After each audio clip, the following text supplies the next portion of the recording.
All right, so we'll just start off by saying thank you guys so much for joining today and being a part of this discussion. Um, I want to, extend a special thanks to Benita for agreeing to moderate this session and to get the discussion flowing. What we're going to do today in honor of Black History Month is just ask what Black History Month means to you. Hamilton County JFS, we're trying to do something different in regards to how we present information about Black History Month. So we wanted to record this and then share this with the agency and also get some of their thoughts if they wanted to, eventually write in and feedback about what Black History Month means to them. Um, we have the 4 Action Committee that does diversity and inclusion. So as a part of that, if this is something we want to do continually, then we can always join that committee and bring our voices to that committee also. So what I'm going to do is I'm going to turn this over to Benita and she'll get the conversation started. Thank you, Terry. Thank you, everybody, for hopping on here. I was actually hesitant at first, honestly, when asked about this, because, just with the agency in general, just because, this is very sensitive to a lot of people, and not a lot of people, me included, like to talk about Black history. Depending upon the environment that you're in, especially with the recent times and stuff like that, it's really questionable. But I'm glad the agency has taken a step forward in doing this, because it does mean a lot to me. Growing up in my small hometown, I was literally one of probably 20 odd something African American people in my county, and everybody of color was kin to me. So I grew up with not a lot of options for boyfriends. But even at that point, talking about every February coming around, I had a teacher call me out because I was actually talking to another student, and they were like, well, Benita, we're going to be talking about Black History Month, whether you like it or not. And so that kind of set the tone moving forward in life of how I viewed February. So, but again, I'm glad that JFS has taken that initiative and getting something out there like this and seeing the interest in it, because, it is very important. So it means a lot to me. And so much that I don't even have the real words for it, but I just enjoy learning some of the small facts. And even though there's some things that I hate hearing that really hurt, but it did move us forward as a culture. So I'm very, very happy that, this month is taking place and we're able to talk about it. So in a nutshell, that's really what it kind of means to me. But I do want to hear everybody else's perspective, because I love listening from everybody else's perspective. So with that being said, I could just shoot it off to Laura. What's your perspective on it? You're muted.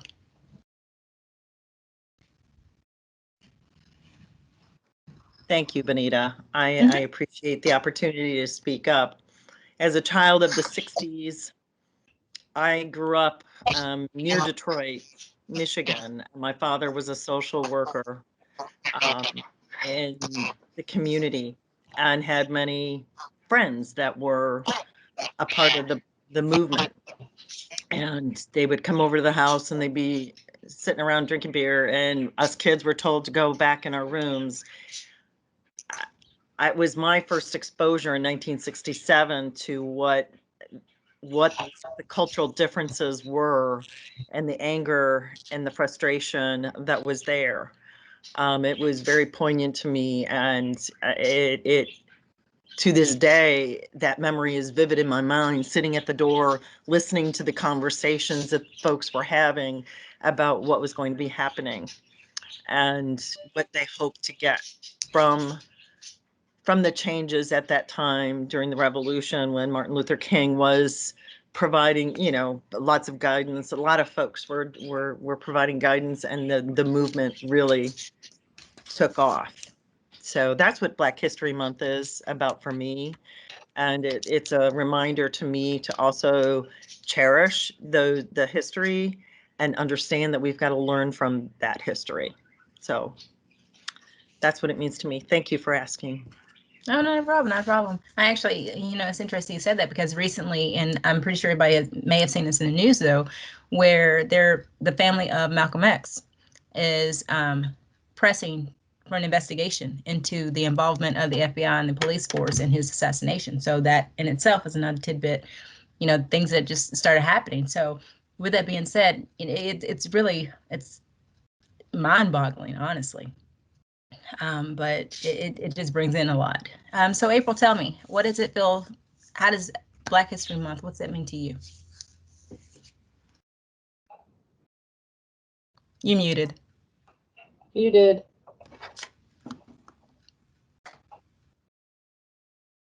Okay, is that better? Yes. All right. I was saying that Black History Month for me is a reclaiming of my story, of my history.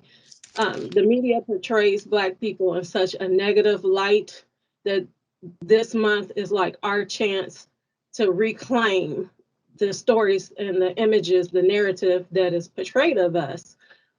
Growing up, I'm a product of Cincinnati Public Schools.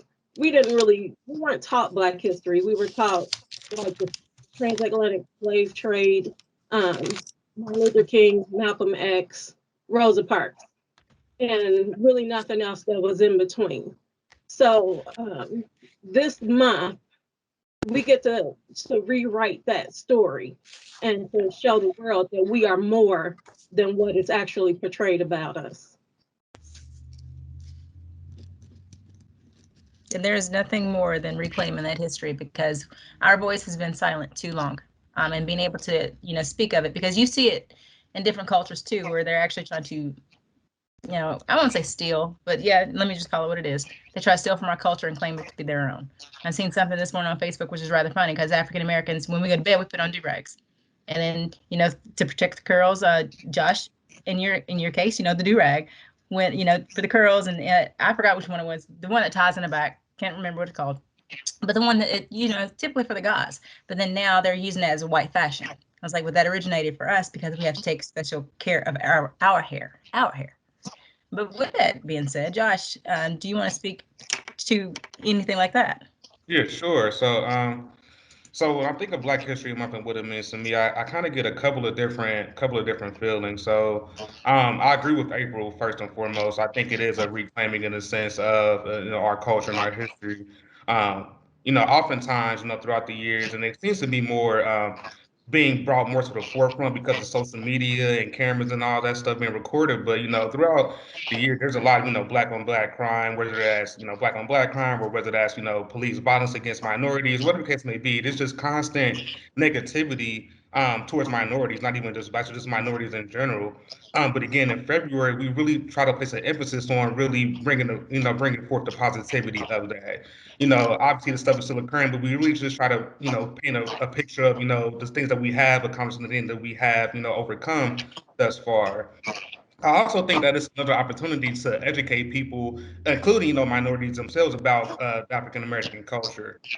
Even our county is doing a great job of putting different tidbits in our newsletter, which is educating everyone. Again, even people that have study African American culture, history, they can still learn different things. And I think this month of February, I think a lot of facts are brought to the forefront that aren't really relevant or brought to the forefront any other time. So I think that although it does suck that it is kind of just limited to this month, but it is a good opportunity just to have this stuff, being brought to our attention, these different facts. I agree. I agree. That is very yes. Susan, what do you think?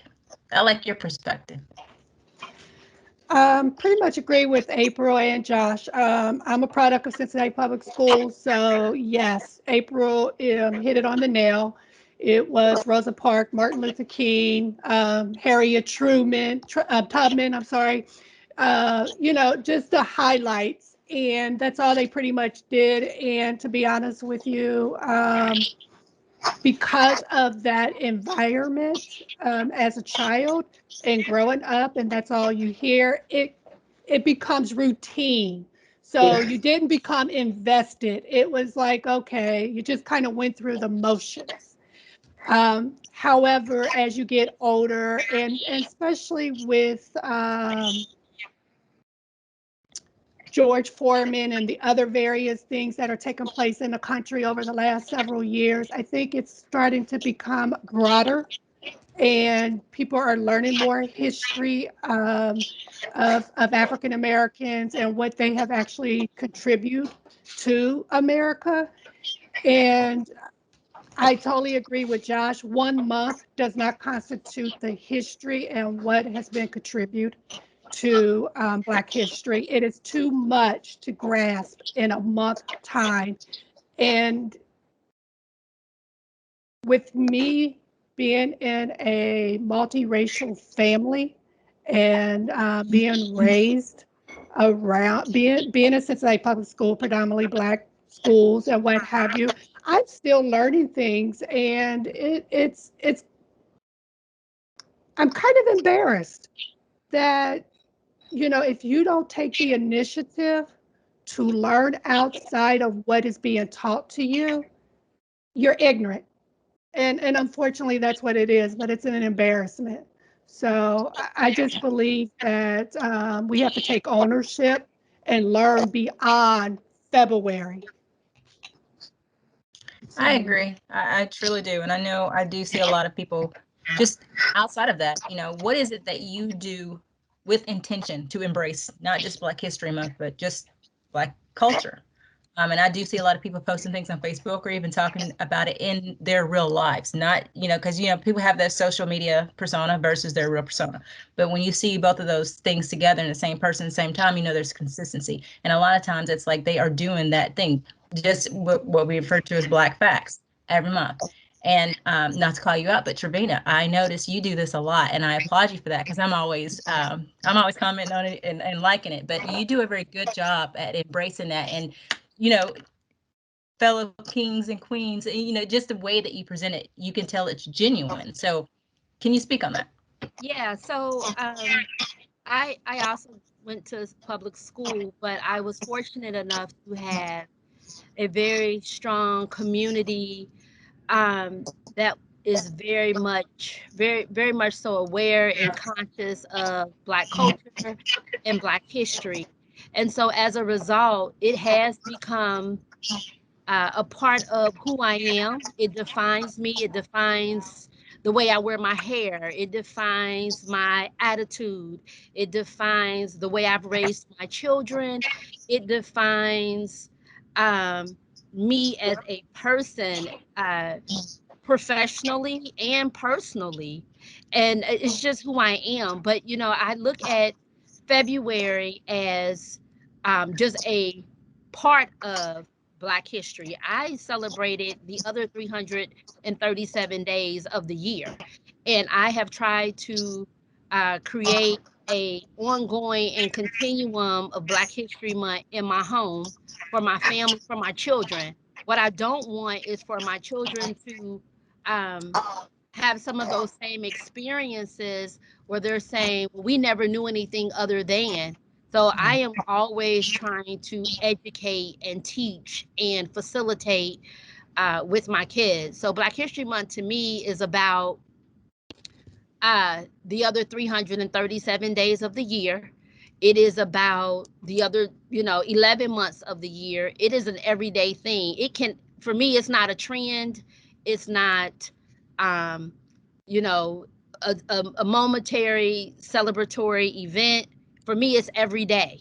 It is every day. Every time I turn on the news and, yeah, it's just every day for me, and I try to embrace it, um, but it's hard. And again, like as you had stated, I want to say this, I was a little reluctant to agree to speak because of the wanting to make sure that it would be okay to speak about what Black history meant to me here at work, and not so much be penalized for it, but be looked down upon as, you know, but that's a whole nother discussion, then you get into code switching and all of that, but that's a whole nother discussion. And so, I'll be quiet, but I have to say his name is George Floyd. My sister, she said George Foreman. That's okay, but I have to say his name. I have to say his name. It is George Floyd. So, you know. I completely understand that, because then people kind of look at it like forcing, I know it may be a little extreme, but it's like forcing religion upon someone else, like your religion on someone else because you're constantly talking about it. It's like, no, I'm not. I'm just talking about my culture, and I'm just, voicing that. So I don't want it to be construed differently. Right. But I will say, though, with JFS taking the initiative, or even doing what they have been doing throughout the entire month with, posting facts and stuff like that. So hats off to communication. So I'll bring in Jim on this one. Him and Jane doing a wonderful job with that, because for some people, again, it may feel uncomfortable saying things like that, but I think that's a good way of introducing it to everyone else, and those who are wanting to know more and learn more, but yet not be looked at differently from their friends because they have that interest in something. I think this is a good way. So speaking on that, Jim, what would you like to say about that? Because again, thank you and communications for actually putting this together, because you're doing a phenomenal job. Well, that's appreciated, but we shouldn't have to get a thanks for doing our job, because it's important and it needs to be said. We get an opportunity. You should seize it to do something. And I think from an early age I realized I really admired Black culture. The first thing I ever wanted to be was a Pip, with Gladys Knight and the Pips, and so I've always liked the culture and appreciated it very much. And I went to Catholic school in Springfield, Ohio, and there was always a couple of Black kids in the class, and so those are my friends and people I experienced with. And it was, as I recall, not awkward, but it was probably very awkward for them, because when something about the Civil War or anything would come up, everybody turned and looked at them, and like they were going to speak for all Black people. And I realized that going on, that like Black History Month wasn't something I had to feel like an observer to. It's my history it's American history. I'm not Black, of course, but I can take pride in other people's achievements and recognize their plight, and have humility about why that happened. And so I think people have been so worried about saying anything. I think last year was a good, just in terms of ripping it open and saying, let's have conversations, let's deal with this, and not be so sensitive. And then you're shocked by the people who are so ignorant and have such crazy beliefs. Absolutely. Trevina, you raised your hand. Yeah, I did. I wanted to, I heard what Jim said about Black History Month and celebrating it. But my thing is this: anyone who stops at a stop sign or irons their clothes or turn the alarm on at their home is celebrating Black History Month. Those are just, that's not even this much of what has been created, from African American people. So, I mean, it's all around us, it's everywhere we go. It's our rhythm, but I often say people want our rhythm, but they don't want our blues. But, you guys got me fired up. This is something I'm very passionate about. I know, it's like right round two on that. That's a good point. It's a good point. April, you raised your hand. I just wanted to say thank you to Jim for acknowledging that this is just not Black history, that it is American history. Mm-hmm. So I just want to thank you for acknowledging that. Sure thing.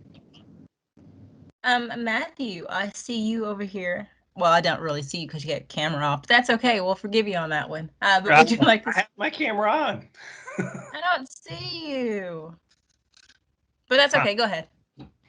Well, so I'm sorry. I see myself. I was glad to get an invitation to this discussion, because it was something that was very present in my mind recently, and I think I come at it now from the perspective of what does Black History Month mean to me now at this point in my life, and at this point, at this place that the world is in.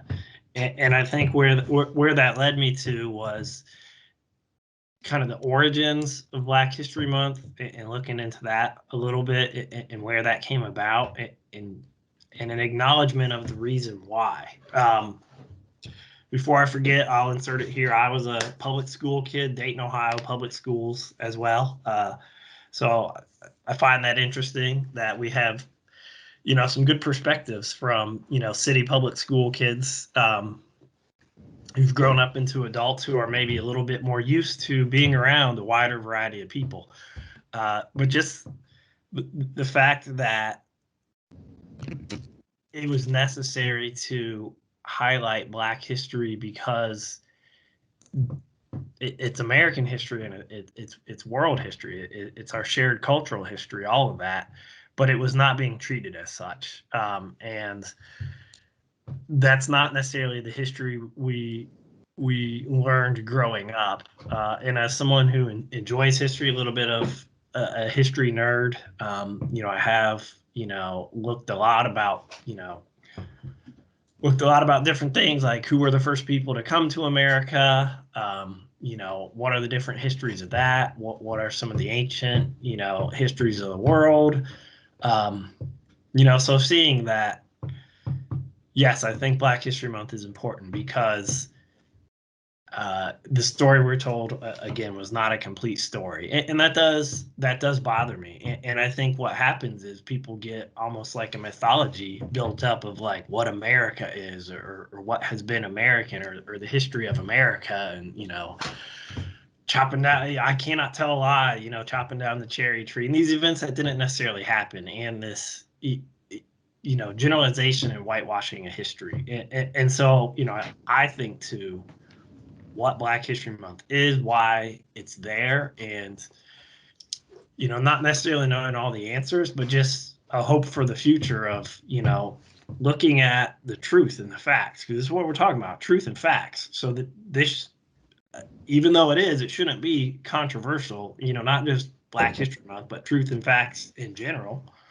These shouldn't be controversial, so we shouldn't be in a position where talking about that is anything that gives us pause, or we're worried about how we might be received.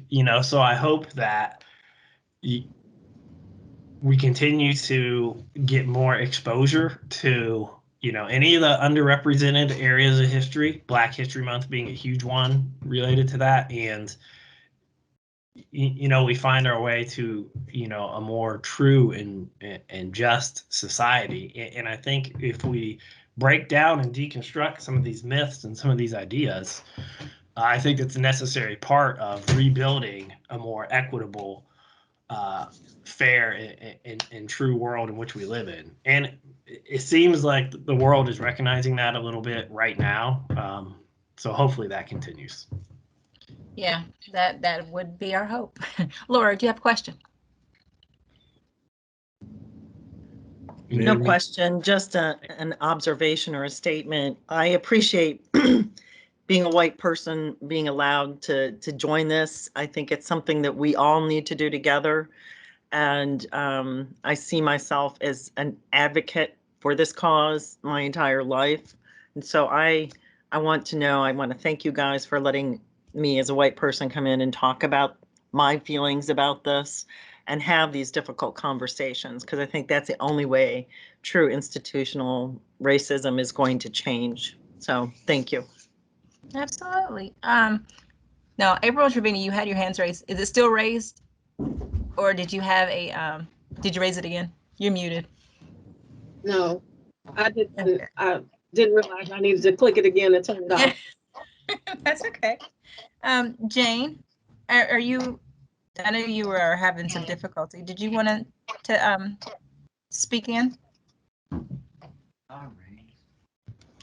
I wasn't having any difficulty on my system. Well, we're just worried about Microsoft and possibly not being able to get this recorded. I guess there's some problems, a grand scale today, but no. So that was it on that point, and I just appreciate everybody participating and helping us out. Hopefully, this is a first of many ones of these that we want to do. So if you have any topics or anything, feel free to shoot them our way.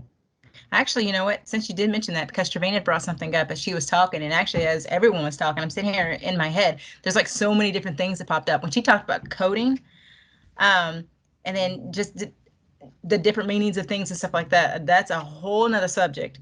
And then the crossing over, cross cultural and fads and stuff like that. That in itself is a good discussion, and how I won't say that how we have influenced other cultures and how they have taken, for instance, right now the biggest thing with, I think it was the country star or the country singer, whatever, who used the N-word, but people are taking it out of context. His sales soared, but he got dropped from his label because he was a white person using the N-word. But yet in our culture, that's part of our music.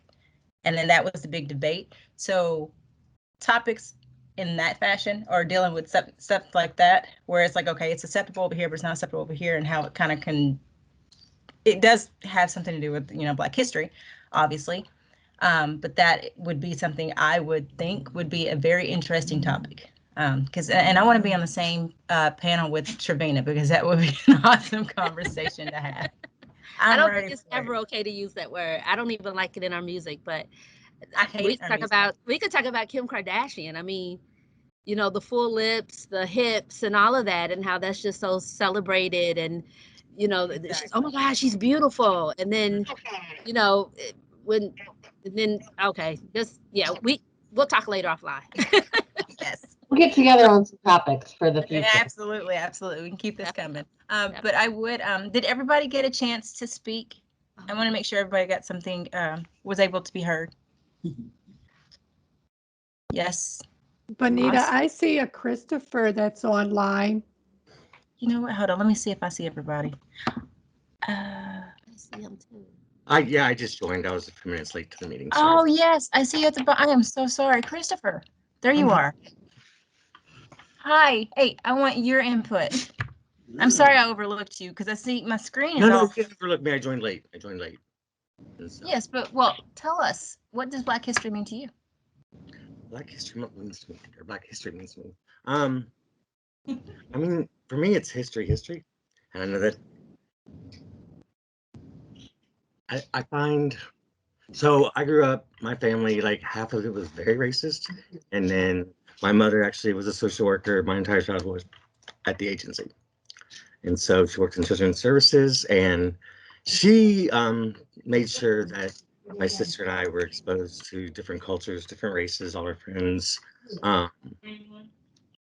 And so for us, for me, now I find myself back in the neighborhood that my father's side of the family grew up in, as I bought that house and raised my niece out here, and realizing just how wonderful it was, wonderful thing my mother did by exposing us more than I think we get out here where I live now. And I don't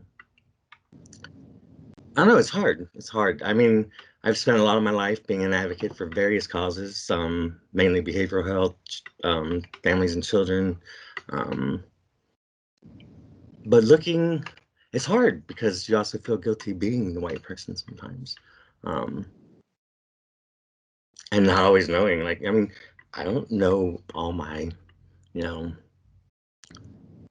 racist thoughts and behaviors that are, intrinsic. I don't know all of them. I'm learning them, and I catch myself, and I try hard not to teach any to my niece. But it's difficult. I mean, I live out on the far west side of town, and I think there was one African American resident in Harrison for about 60 years before Mom moved out here, according to my grandparents. So, and I have a niece that I try to expose to different cultures, and she's not very religious, right? So, but she suffered a lot of loss prior to moving in here. Thank God for the movie Coco, right? Because my sister's Catholic. We were raised Catholic, half Catholic, half non-Catholic family. And my sister chooses to let her children, choose if they want to be Catholic. So if she wants to be Catholic, she can get baptized at 10. But how do you explain where heaven and all that is if we're not going to church, right? And so then there's the movie Coco. But she goes back to school and she says, and I also have background in Spanish language and culture, and I love El Dia de los Muertos. And we set up an ofrenda because when I got the house, I got all these pictures of relatives all the way back to the Civil War. And so we set up this whole family ofrenda in the kitchen. And she goes back to school and she tells her class about this. And her teacher says, oh, we don't talk about that because not everybody celebrates that. And then they go and they celebrate or talk about Hanukkah. And so I know there's gonna be a lot of confusing messages for her, so I try to get her exposed to various cultures. But I don't think that answered the question very well, but I also dipped in. No, it did. It did. And actually, you're intriguing me even more because I actually want to have more conversation with you. Thank you for being very vulnerable. I really enjoyed listening to what you had to say. I like that perspective. That actually opened my eyes. Well, Yeah, I definitely want to get to talk to you some more. So thank you for sharing. Thank you very much. Trevina, you raised your hand. Was it by accident? It wasn't by accident, but then I realized that I can talk a lot, and this is something that I'm really passionate about. And so I was listening to Chris, and a couple of things came to mind, and I want to hang out with you, Chris. I want to go to lunch with you. I want to just sit and talk with you and just like hang out. And then if you have a specific holiday that you celebrate, like I so want to be invited. And then I want you to come to my house for Kwanzaa or come to my house for Sunday dinner. And I think that that is the only way that we really are going to be able to get past this. That side and this side, like we've got to come together. So I'm not just saying that, like I'm so serious. I welcome anyone. I'm open. I want the opportunity to learn and have these new experiences, so that I can be more versed.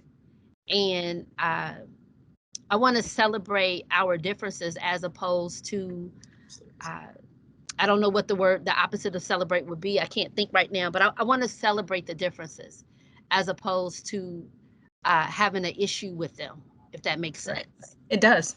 Chris, you had your hand raised? Yeah. And so what you're suggesting is exactly what I did my entire childhood. Because my mother worked for Hamilton County Job and Family Services, or the welfare department back then as a social worker. I mean, we went to all the company picnics in Mount Airy Forest, and that's who we hung around. We went to her coworkers' places for dinner on the weekends and grill outs. And so, so essentially what you're talking about doing, celebrating holidays together, that's what she did for us that I wouldn't have got exposed to, I don't think, if she wasn't there. So. April, you had your hand raised. Yep. I just kind of wanted to piggyback on what Trevina said, and just basically tell Chris that it took a lot of courage to admit that you come from like a racist background, and that you understand that there may be some inherent racist thoughts, or just knowing that you may have biases, and we all do. We all suffer from those same things. We all have these stereotypes or negative images about each other. So just acknowledging that is part of what Trevina said, acknowledging or celebrating the differences that we have. But again, just thank you for coming on and admitting that it took courage. Yes, I agree. Trina, did you have one last thought before we? I did. It was about the thoughts. Real quick. So my husband and I went to dinner, and the owner of the restaurant patted my husband on the back and said, "That a boy." He said, "Did you enjoy dinner?" My husband's like, "Yeah, it's really good." He's like, "Oh, that a boy." And we left. We drove separate cars that particular night. And so I called the restaurant back and I said, "Hey, sir, this is the family that just had dinner with you all. And I just want to tell you, as a white man, you don't want to call another black man a boy." And he was like, "Oh my God, I didn't mean that. I didn't mean that. I didn't mean anything about it. I'm so sorry." And I knew he didn't mean anything about it. But I felt as if I had a responsibility to have a conversation with him, because what I didn't want to happen, I don't want him to feel bad, because I knew it wasn't anything intentional. But if we don't have these conversations about someone coming up to me saying, "Can I touch your hair?" Or if we don't have these conversations about, "Well, when you talk, you don't sound black." If we don't have those conversations, how will you know that possibly those things sound racist, or they can be perceived or portrayed as racist. I was walking with Jane one day and I'm talking to her about my son, and I'm on the phone with him. Do you remember that, Jane? And I'm like, if you guys get pulled over by the police, make sure you say yes, sir. Do this, do that. And she's like, I don't have to have that conversation with my kids. And I'm like, well, I have to have it with my kids. But we've got to start having these conversations with one another. And I'm sorry, Terry, I know you want us to stay on topic. So, again, that's what Black History means to me, though. I mean, it's an opportunity to create a format that's open so that we can have these kind of conversations. Because we wouldn't have been having this conversation in April. We wouldn't have had this format in April to have this conversation. But in February, we have this format. So, yeah, that's what Black History is to me. Terry, you had your hand raised. Sorry. I think I overlooked it. No problem. Yeah, I think the conversation is going really well, but we have to stay on the topic of what Black History Month means to us. And we can have these conversations at different times of the year. That's why the agency has really been really forward about the equity core group and with the new diversity and inclusions group. So we don't want anyone to ever feel left out in regards to the celebration of their religion, our culture, your living status, or who you want to love, that type of thing. So no, we do want to continue to have these conversations.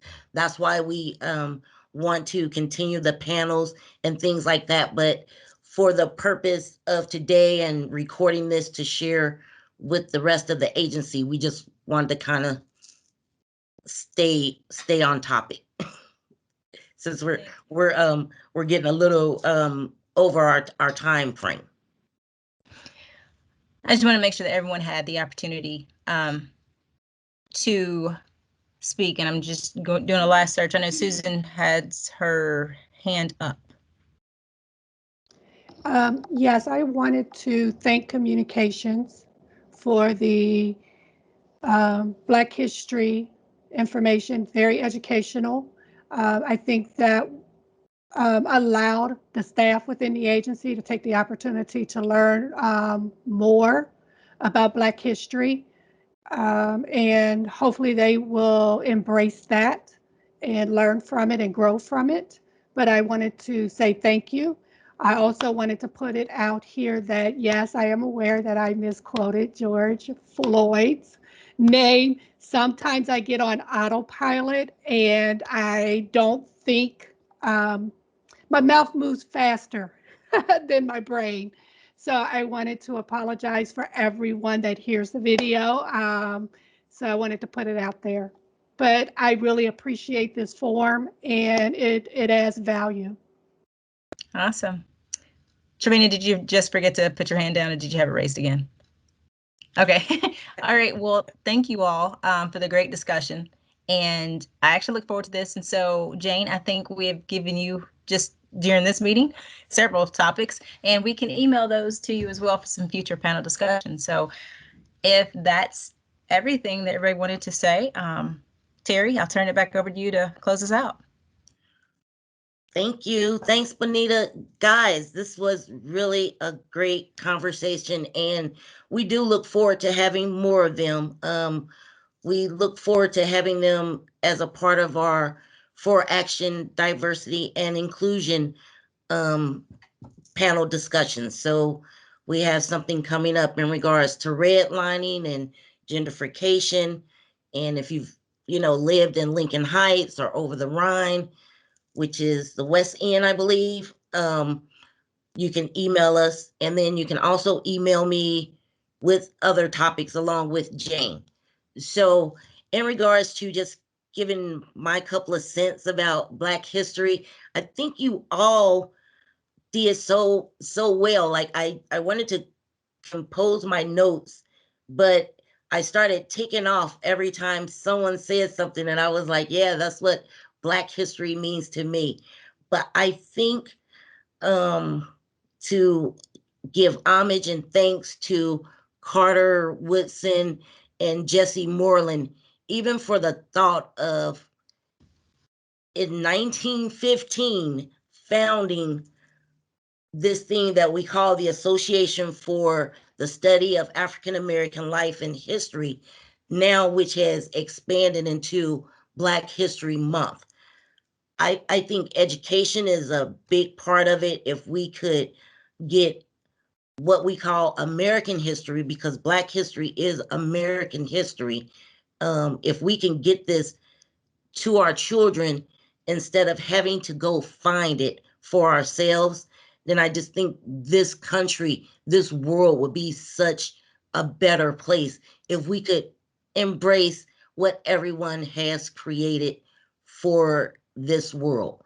So with that, I just want to invite you all to join me in our next book club discussion, which is going to be Evicted, the book by Matthew Desmond. We're going to start reading that book March the 5th, and we're going to do a bi-weekly discussion, and we should finish up by April the 30th. So if you guys are interested, shoot me an email and I'll send you an invite. But that is all I have, and I, again, want to thank you all for participating. I really appreciate it.